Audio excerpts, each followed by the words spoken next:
Watch Dogs opens up with an amazing sentence that really sets the tone for the entire game, and that sentence is that hackers are the modern day magicians.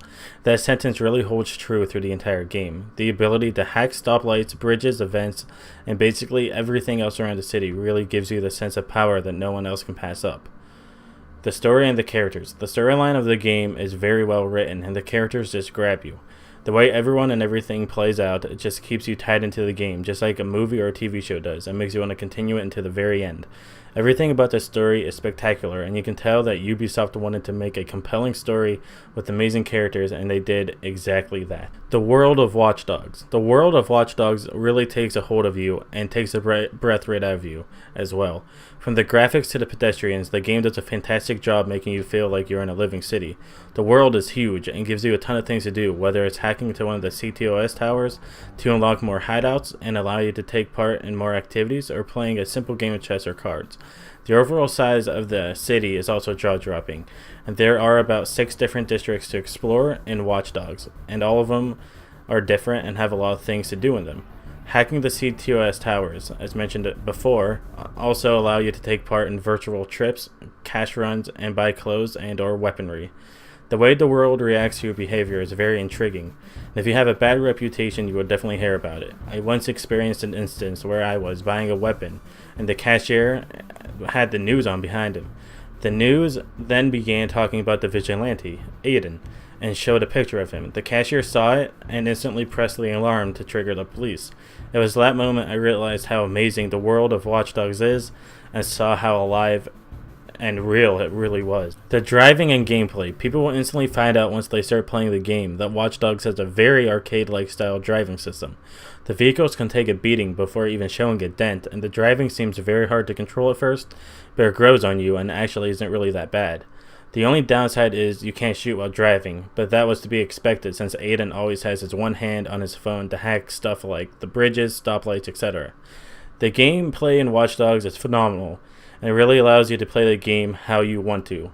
You can take a stealth approach to hack the CTOS towers or gang missions, and you can also take the loud route and go in guns a-blazing. In reality, the choice is yours, and the game can be played many different ways, and you can even hack some of the CTOS towers in different ways than originally intended. The gunplay is also extremely good in Watch Dogs. Not only does the recoil make it more challenging and realistic, but the weapons in the game are very accurate to the real-life weaponry. The game also offers up a skill tree, which allows you to upgrade things like combat, crafted items, driving, and hacking. This really adds onto the gameplay side of things, and keeps you wanting to earn all the skills to make Aiden the beast he is intended to be. This game easily has a lot of things you can do, and will keep you entertained for quite some time, even after you beat the campaign, hacked all the CTOS towers, and did a majority of the side quests. The game isn't even close to being over. The multiplayer alone is time consuming, and it greets you with multiple game modes to keep you busy. My 2 favorite being online hacking and online decryption.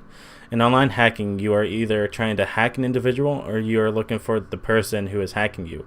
This game mode is extremely fun because it requires a lot of skill and strategy to hack the other person, and a lot of effort and some strategy to find the hacker. It gets extremely intense, and you can keep anyone amused for quite some time. The online decryption mode is by far the best game mode in my opinion, because 2 separate teams are fighting over a file.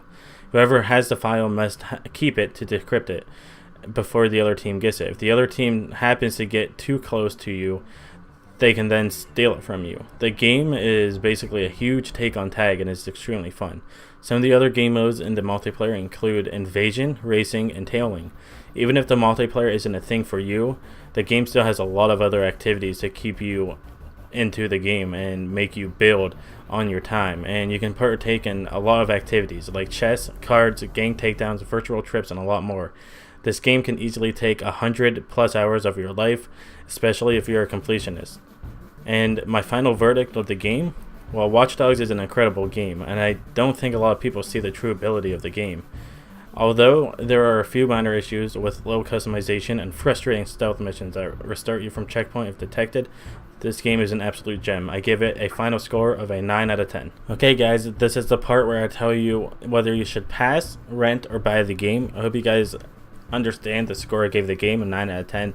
It's just such an incredible game, but here's the reasons why you might want to pass the game. And this game might not be for you because has a low customization. And if you want a game that has a lot of customization and really don't like the arcade style driving system, then this game really isn't for you.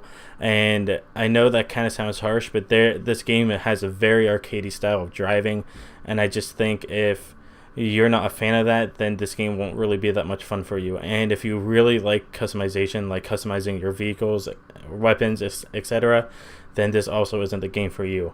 But if you might want to rent the game if you just want a game to play for an incredible storyline with amazing characters, because this game can offer you that, I can assure you that.